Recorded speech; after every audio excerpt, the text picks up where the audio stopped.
Ladies and gentlemen, another year and another union budget is upon us. And once again, the hopes and prayers of the 3 crore Indians who actually pay income tax rests not with Goddess Lakshmi, but with the lady on your screens, Nirmala Sai.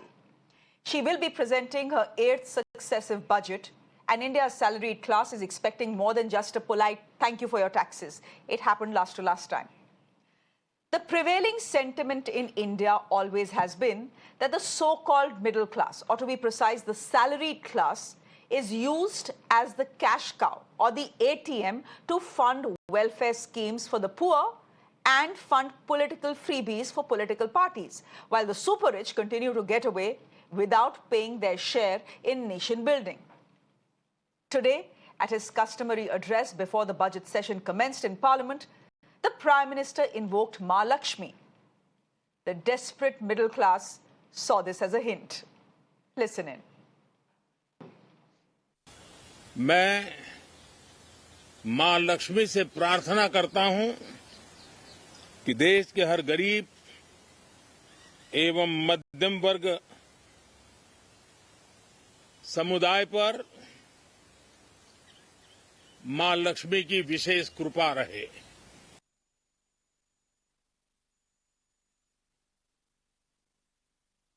Now, while the Prime Minister is praying to Goddess Lakshmi, we the salaried class and the harried citizens are actually looking up to Nirmala Sitharaman to give us some much needed and deserved tax relief.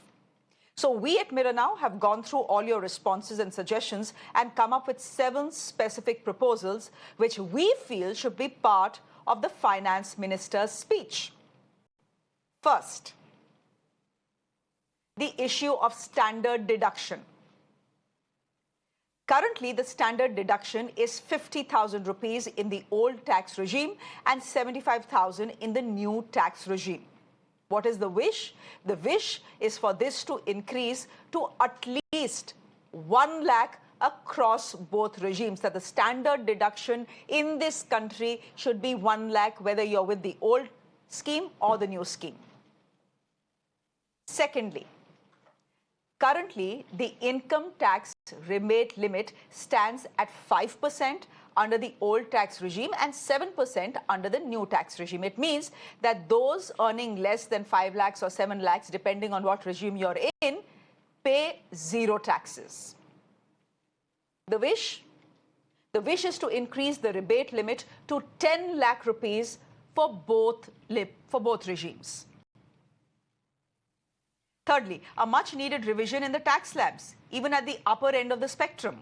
For income above 15 lakh rupees, a 30% tax is levied. It doesn't make sense, simply doesn't make sense that a person who's earning 15 lakh rupees a year is taxed at the same rate as someone who's earning 50 lakh rupees a year. How is that even fair?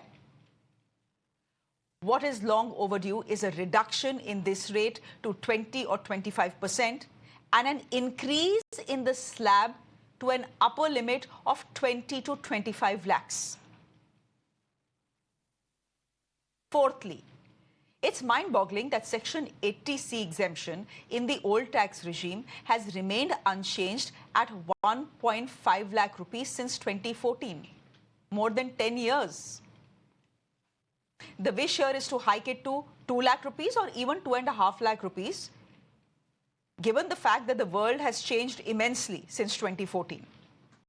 And there are fiscal realities that the government has to keep in mind. Fifth, under the old tax regime, HRA exemption is 50% in major cities like Delhi, Mumbai, Chennai and Kolkata, and 40% elsewhere. Ladies and gentlemen, this is an absolute archaic understanding of what metros are in this country, because it does not include modern hubs like Bangalore or Hyderabad or Noida or Gurgaon. This has to change. There is no option. Sixth, you have the NPS contributions. NPS contributions offer exemption up to 50,000 rupees in the old tax regime. But there's nothing in the new tax regime. What is the wish? 50,000 rupees, really? At least raise this exemption to 1 lakh across both regimes. And finally, our pet peeve. here at Mirror Now. GST currently stands at a whopping 18% on medical insurance premiums. This makes no sense, and even Nirmala Sitharaman's own ministerial colleague Nitin Gadkari has written against it to her. At the very least, it should be reduced to 5% for regular citizens like us and made 0 for senior citizens. Is that too much to ask? Question is, will the 2025 union budget bring the much needed tax relief for the middle class and the common citizen? Only time will tell, but one thing is clear. The demand for a fairer, more equitable system is louder than ever. Can the BJP afford to take India's salaried taxpayer for granted after its 2024 drubbing, where it didn't even get a majority to form a government on its own? Let's hope this year the government listens and the promise of prosperity extends to every Indian taxpayer, not just the poor or the rich or the farmers. My guest this evening, thank you all very much, Dr. Dharendra Tayal, spokesperson of the BJP, author. Prateek Bansal is a tax expert. Tehseen Poonawala is a political analyst, but joining us as a common citizen. And Dr. Santosh Mehrotra is a senior economist, joining us on the broadcast as well. Thank you all for joining us. Prateek Bansal, since you're a tax expert, can I start by asking you whether all that we have listed is a fair ask? Because the burden of tax in this country honestly falls on the salaried class. कुल मिला के 3 करोड़ लोग tax देते हैं in a country of 1.4 billion people. Correct. So, Shreya, I just saw all the wishes, and you are absolutely right in asking for all these changes.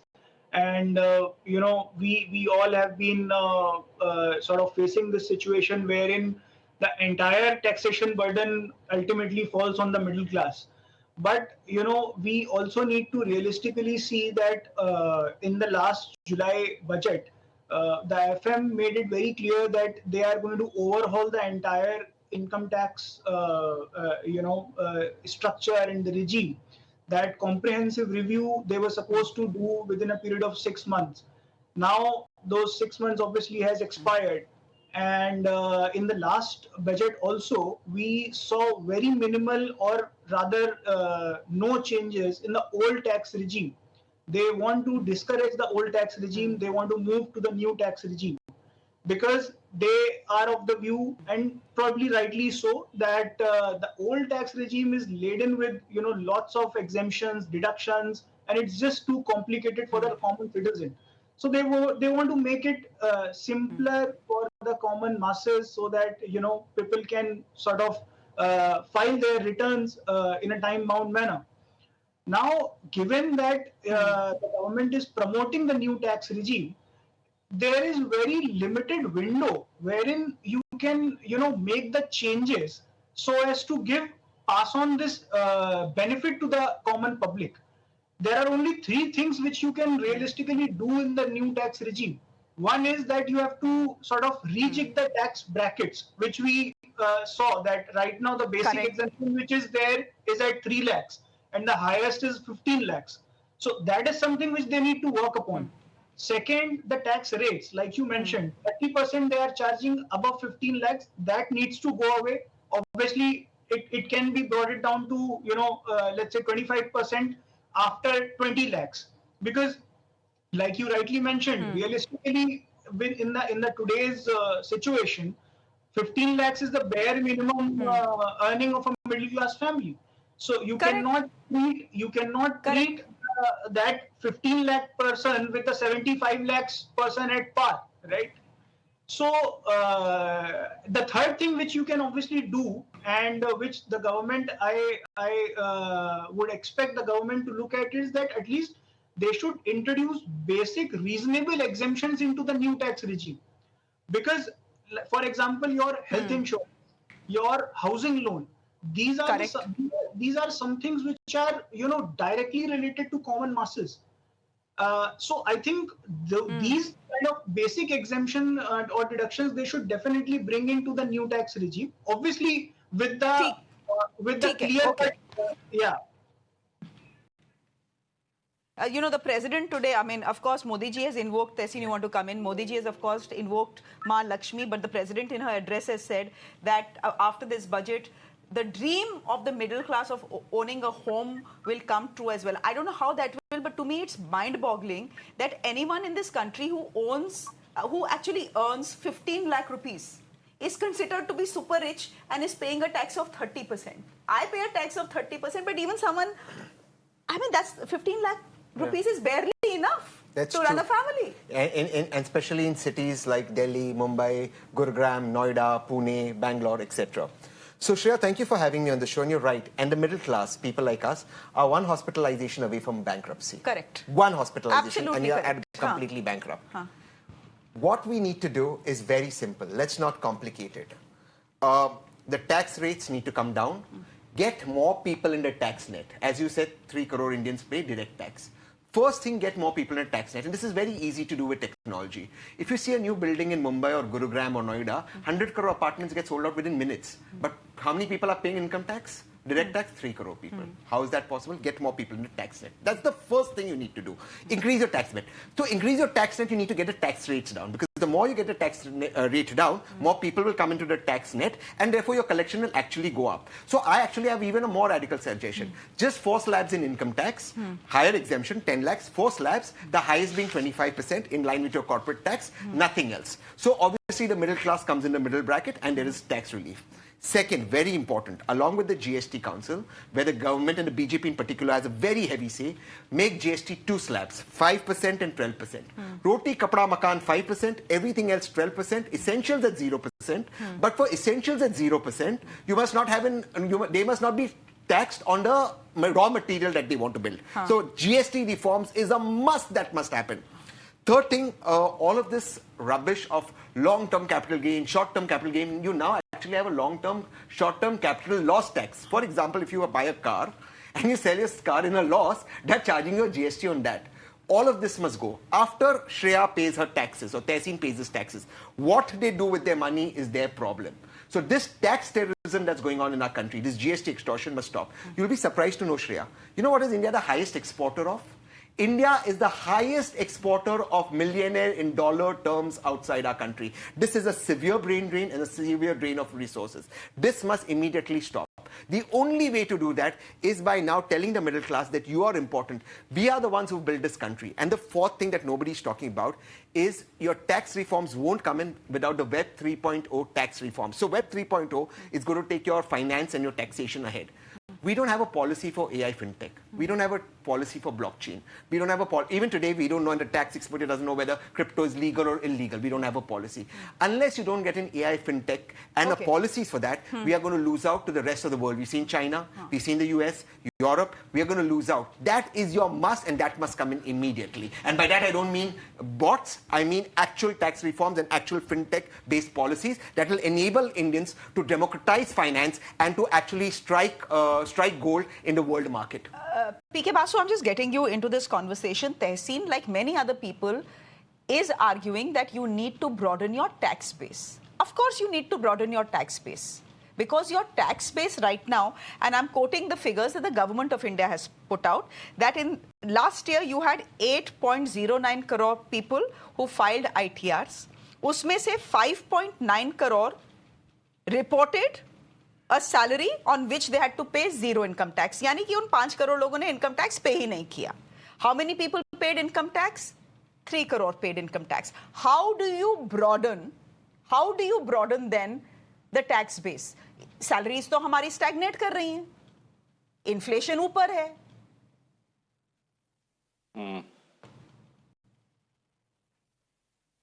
Right. Okay. Now, with regard to widening the tax base, this government has actually done far more to widen the tax base than any government in the past. And that is why Tehseen talks about tax terrorism as being one of the things that is going on at the moment. Now, the point is that the biggest problem with widening the tax base is that agricultural income is exempt. So if you say that agricultural income is exempt, then you'll find that almost every MP claims to be an agriculturist. If all the MPs are agriculturists and all their friends are agriculturists, then you can't tax them. So now there has to be some change in this, especially in today's era where you have an enormous amount of information about everybody.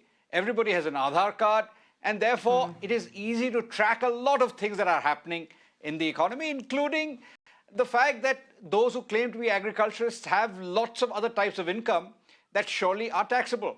So I think obviously withdrawing the notion of agricultural income being exempt is a very radical step. It will probably require some constitutional amendments, but that is something that is worth looking at. Now, with regard to what, I mean, I think we are having, I think, a fruitless discussion when we start talking about how this government is going to address the old tax regime. I think the old tax regime is passé.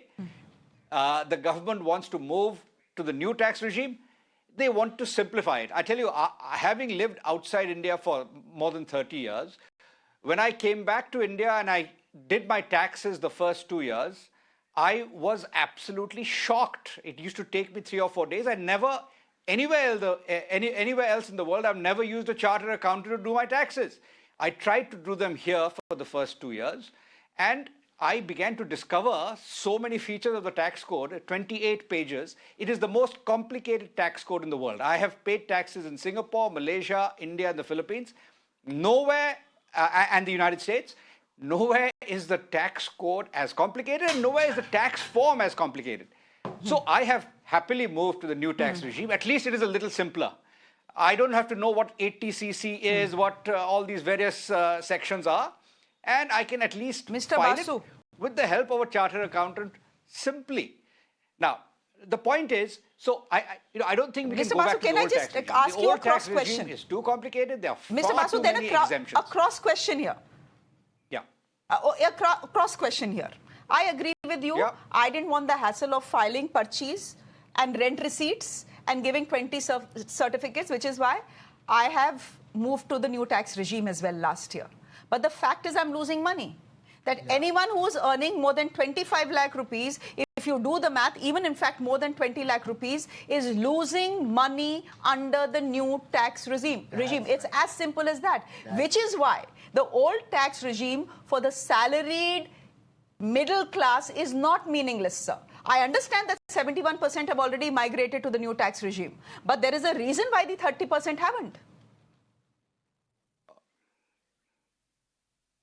Yeah. Okay. Now, I know you probably have HRA, you have all these other exemptions, and that is what makes it more a higher rate for you in the new tax regime. Yes.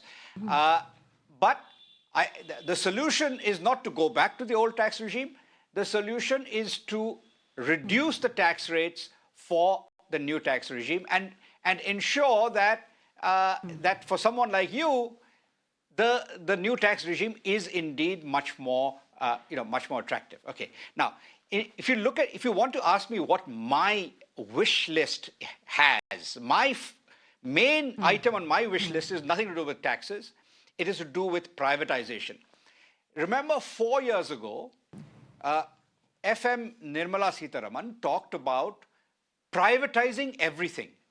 The benefit of privatizing, I think, was demonstrated quite starkly in November, just 2 months ago, when the government sold 1.6% of the shares of Hindustan Zinc. Do you know that the valuation of Hindustan Zinc at that sale is 126 times what the government earned 22 years ago when it sold a 45% stake to Sterlite. So what you see basically is there's a 126-fold increase in the market value of Hindustan Zinc over that 22-year period, which I think demonstrates starkly the benefits of privatization to the government and to the people, because Hindustan Zinc was a sleepy old company. It is now the world's second largest zinc producer, I think the world's largest producer of lead and silver. It is a darling of foreign institutional investors because it is a tremendous company. It is now so. What you've done basically So remember 4 years ago she talked about Air India. She talked about Concourse, Shipping Corporation of India, all of these things, and just Air India was done. 2 steel companies were privatized that year, and nothing has happened in the subsequent 3 years. So privatization is low-hanging fruit that is there. This government is not going to do it at the moment. It seems it's politically too difficult. For us, rejigging the tax slabs is the low-hanging fruit. So if Mr. Basu, for us at Mirror now, the low-hanging fruit and the fruit that the middle class needs to eat is lower taxes. And the only person we are going to call our darling is Nirmala Sitharaman if she manages to do it. I'm just going to get in Dr. Santosh Mehrotra as well, who's smiling away. Dr. Santosh Mehrotra, I hope you remember Nirmala Sitharaman had called herself middle class as well and said that she feels the pain of the middle class because she falls under the middle class category. Actually, she doesn't. If you look at her income, she falls in the super rich category. In fact, anyone who makes 19 lakh rupees in this country, 19 lakh rupees in this country a year is considered super rich. Ye to haal hai. Dr. Santosh Mehrotra, but here's the question. The government will say, be pragmatic. Government ko bhi to paisa chahiye. And where does the government get its money from? For every 1 rupee in the coffer of the government, and correct me if I'm wrong, 63 paisa comes via taxes, direct and indirect. So if you say, hum taxes kam kar denge, kar dijiye. But what will that mean? That means that the government doesn't have money to implement schemes which better your infrastructure, which better your health, which better your education system. So Shreya, I think Taseen was on the right track, which is that, we go back to the million-dollar old question, the need for widening the tax net. And let me just make an aside here that our great friend, Mr. Pasu, of course, praising the government as he normally does for having widened the tax net. The fact of the matter is that despite this situation, we have the following statistics. What are the statistics? And let me, before I go to the statistics, let me just congratulate your team and you for having come up with these 7 proposals. I'm mostly in favor of all of them. Actually, they're pretty straightforward and they're pretty doable. And I hope they're listening. Although this is not a great government which wants to listen. But let me go back to my larger point. The point is that there is a certain trajectory in this government as it has evolved, particularly in the last 5 or 6 years, which is the following: that the share of direct taxes in total tax revenue has actually fallen, and the share of indirect taxes, meaning GST, essentially has risen, which is unfortunate, tragic, at a time when inflation rates are high, when joblessness is high. So the opposite should be happening, and that's not what is happening. What is equally unfortunate, Shreya, I think, and it would be interesting for your listeners to know this, that of the falling share of direct taxes in total tax revenue, and our total tax revenue to GDP ratio has remained stable, by the way. It's remained stable, it has not increased, despite the fact that the government claims, incomes are increasing. So let me go back to the distribution between CIT and PIT, meaning corporate income tax and personal income tax. Correct. In the contribution to total. To total direct taxes. What is tragic is that personal income tax is contributing 60%. CIT is now only contributing 36%. Why? Because corporate income tax rate was reduced. And it's not just that, Shreya. Please note that, as you've been rightly pointing out from the very beginning, that this 60% of the actual tax revenue that the government is collecting is coming from only 3 crore people. Although the number of people who are filing a return has gone up to 8 crore. So it goes back to the Taseen point, widen the tax net, which brings me to the larger point there, Shreya, which no one has used so far, the term black money. This is a country where the growth of black money has only mushroomed. I mean, And Tessin was absolutely spot on when he was saying, why are we not using AI, and why are we not using AI on digital records? After all, this government claims after demonetization there has been a massive so-called formalization, and digital records and digital payments have increased. Arey Baba, so digital records agar बढ़ गए हैं, तो फिर why are these people not somehow being captured in the personal income tax net? Point one. Point two. You know, the demonetization happened. A big deal was made then about the fact that, oh, we are now going to catch our tax evaders and all these black money people. People converted their black money into white and all the money came back. Did you use computer programs, software and AI to actually find out who were the ones who converted all their money? And did you go after them later? No, you didn't. One of the reasons, Shreya, you didn't go do that, because if you look at international data, it should interest your listeners. We have one of the lowest among middle-income countries of tax collectors, taxmen in the income tax office, both looking after PIT and CIT, as a proportion of the workforce, as a proportion of the total taxpayers. If you don't have enough people, machines can't substitute for people. You know, yes, machines can actually be more productive, more efficient. All of that, all of the Tessin points were absolutely spot on. But the fact of the matter is, government has to put some money into hiring more tax people. Back to you. Okay, so, Dr. Santosh Malhotra, I'm sure we'll have a longer chat tomorrow, and I hope you'll be joining us in the studio. But I just want to get in. I have 10 more minutes in the discussion, so it's not getting over. But Dr. Dharinder Tayal, can I just get you into this conversation as well? You know, I'm just coming back to the income tax because we are just bothered with the middle class and we are bothered with the salary class, right?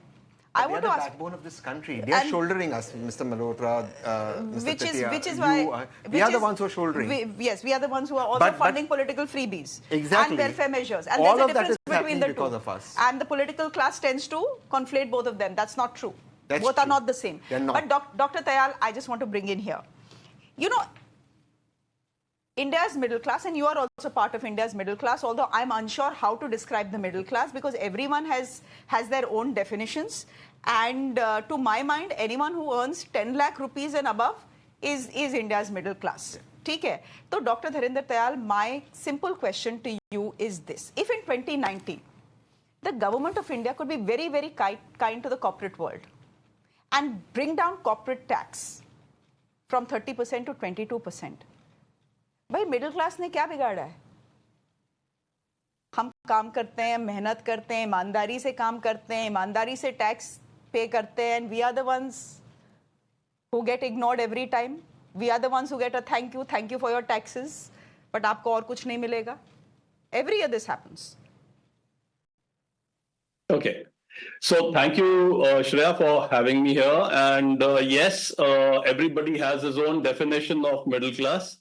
Like a gentleman on the panel, I would want to be a middle class like him. Couple of shows back, he was sporting a 2 crore rupee middle class watch.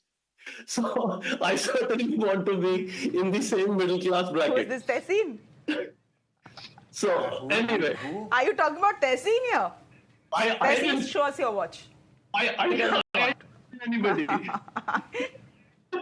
Tessin doesn't come under middle class, he's super rich. He needs to be taxed more. हाँ, Dr. Dayal, बोलिए. At the beginning of the show, he has been saying I'm wearing a simple gym watch. I'm wearing a simple gym watch. I've come from my gym. अच्छा, चलिए, like Dr. Dayal. I've come pumped from the gym, all pumped up for tomorrow's budget. Dr. Dayal, make your point, please. Coming back. Now, couple of points which have been made. One which has been said that why don't we widen the tax base, and the upper end, what are we doing with the upper end? So let me give you some data here that the tax returns for the 50 lakh plus, if we call 50 lakh plus super rich, so have increased from 2.52 lakh filings to 9.62, which is an increase of 400%. Now, what Mr. Mehrotra said, that why is it something not being done? It is only because something is being done that it has risen fourfold. And today, the amount of technology that is being used, I mean, we're saying it is so difficult. Yes, it is. Nobody's denying that if you're in the old regime. But at the same time, so much is now coming to you automatically, where you are only tallying, the government is telling you what you've done. You are only telling, oh, really, this is what I had done. So all that is being done. I mean, just the way to get into some kind of bashing. Also, let us come to the people who are not in the 50 lakh plus bracket. There has been an increase of 120%. So while the offers are being made, while the things are being pushed down, or at the same time the net is being widened, and that is basically happening because of the investments that are happening in the digital infrastructure. Let us also, a lot was said. I don't know how Mr. Mehrotra is saying we are in the high inflation times. So, I mean, if at 5.2%, which is 4 months low, we are in high inflation times, I do not know what is expected in the country. Anyway, jobs also, he's been talking. Dr. Tayal, can I just interrupt you here? Yeah. 1 minute, sun lijiye baat meri. Dr. Tayal, 1 minute. I'm not saying this. Government data tells us that household savings are at a 47-year low. I'm not making this up. This is government data. Okay? You're talking about inflation being under control. Anyone who goes to the Friday market to buy their own sabzi will tell you inflation is not under control. No, Dr. Tayal, please. The data is showing inflation is under control. I mean, just by saying bhindi महंगी हो गई, I can't say inflation is not under control. Let us be real when we talking. Middle class आदमी के लिए inflation और क्या होता है? आटा महंगा हो गया, दाल महंगी हो गई, चावल महंगा हो गया, सब्जी महंगी हो गई. That is inflation for us, na sir? The data is in front of you. As of today, the food inflation is low. So let us not just say I went to the market and वहाँ पे महंगा मिल रहा था. So the food inflation is low. When we're talking about data, we're talking about macro data, and suddenly I'm saying I am the person who went to the market and the fellow told me भिंडी महंगी हो गई. I mean, let's get real. So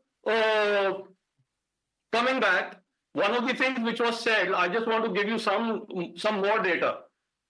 Now, as per the middle class which we were talking about, now in 2024, those earning between 10 lakhs and 15 lakhs, their average tax liability comes to about 1.1 lakhs.